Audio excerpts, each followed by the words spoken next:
Lines ఏదో ముద్దుగా మంచిగా నేను సచ్చీలుణ్ణి, నాకేమీ తెలీదు, నేను అబద్ధం చెప్పను, వెంకటేశ్వర స్వామి సాక్షిగా నేనేమి అబద్ధం చెప్పను.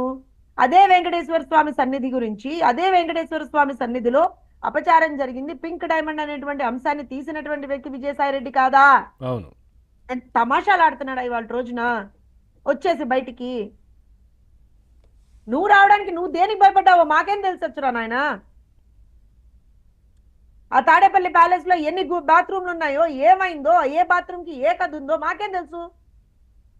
ఇంకో వైఎస్ వివేకానంద రెడ్డి అవుతాననుకుని భయపడ్డావా? లేకపోతే అలా భయపడి జాగ్రత్త పడి బయటకు వచ్చినటువంటి విజయమ్మ లాగా నువ్వు కూడా జాగ్రత్త పడి బయటకు వచ్చావా? ఏంటో ఎవరికి తెలియదు కదా. ఇదేంటి కొత్త కొత్త కొత్త అంశం చెప్తున్నారు మీరు మళ్ళీ? నేను కొత్త అంశం చెప్పాను, జగమెరిగిన సత్యం సార్ ఇది. అంతేనా? భలే ఉంది. మీ తెలీదా? తెలీదు. సత్యమూర్తి గారిని అడగండి. నేను సత్యమూర్తి గారిని అడిగాను అనుకోండి, ఇప్పుడు ఆయన ఇంకో మొత్తం స్టోరీ చెప్తాడు ఎందుకు వచ్చి. అందుకే జగన్మోహన్ రెడ్డి గారు ఊళ్ళో లేనప్పుడు బయటకు వచ్చారు ఆయన. మరి ఢిల్లీలో కూడా ఉంటాడో ఉండడం, మళ్ళీ ఇప్పుడు ఆయన సత్యమూర్తి గారు ఇంకో స్టోరీ చెప్పారంటే మొత్తం హిస్టరీ తీసి బయటపడేస్తారు ఆయన. Because you cannot escape from the truth కదా పవన్ గారు. నేను సత్యమూర్తి గారిని కూడా, ఎందుకంటే is a senior most journalist, ఆయనకు తెలుసు ఆయన రాజశేఖర రెడ్డి గారు ఉన్న సమయం నుంచి కూడా ఏం జరిగింది అనేటువంటి దాంట్లో చాలా విషయాల్లో ఆయనకు అవగాహన ఉంది కాబట్టి, దాని పూర్వపరాలు ఆయనకు తెలుసు కాబట్టి చాలా క్లారిటీతో చెప్తారు. ఇవాళ నేను కొన్ని అంశాల్లో విజయసాయి రెడ్డి తోటి చాలా భయంకరంగా విభేదిస్తాను. ఎక్కడంటే ఆ లెటర్ రాశాడు. మనం లెటర్కి స్టిక్ ఆన్ అవుదాం కొంచెంసేపు పవన్ గారు. ఫస్ట్ పాయింట్, విజయమ్మ పేరు ఎందుకు లేదు? గౌరవాధ్యక్షురాలుగా ఉన్నటువంటి వ్యక్తి మొన్నటి వరకు. సరే ఇప్పుడంటే ఆవిడ గౌరవం మీరు తీసేశారు, కానీ మొన్నటి వరకు అయితే ఉందిగా గౌరవాధ్యక్షురాలుగా. అవును. కనీసం ఆవిడకి థ్యాంక్ యూ చెప్పాలని అనిపించలేదా విజయసాయి రెడ్డికి? పోనీ పాదయాత్రతోటి నీ పార్టీ నిలబెట్టినటువంటి షర్మిలకు థ్యాంక్ యూ చెప్పాలని అనిపించలేదా? పోనీ అది వదిలేయి. ఏమంటాడండి లెటర్లో? చంద్రబాబు నాయుడు గారితో ఆయనకి పర్సనల్ వైరుధ్యం ఏం లేదుట, కుటుంబ పరంగా ఏ వైరుధ్యం లేదుట. పవన్ కళ్యాణ్ గారు బాల్యమిత్రులు, చిరకాల మిత్రులు. మళ్ళీ కొత్త టర్మినాలజీ. నేను మా పవన్ కళ్యాణ్ గారి గురించి మళ్ళీ ఆయన వయసు ఎక్కడ, ఈయన వయసు ఎక్కడ, మీరు ఒకళ్ళు మళ్ళీ చిరకాల మిత్రుడు. చిరకాల మిత్రుడు. ఇప్పుడు ఆ చిరకాల మిత్రుడు గురించి అమనాభూతులు నువ్వు ట్విట్టర్ లో మాట్లాడినప్పుడు ఏం తప్పులేదే. ఆ రోజు చిరకాల మిత్రుడని గుర్తుకురాలా పవన్ కళ్యాణ్ గారు?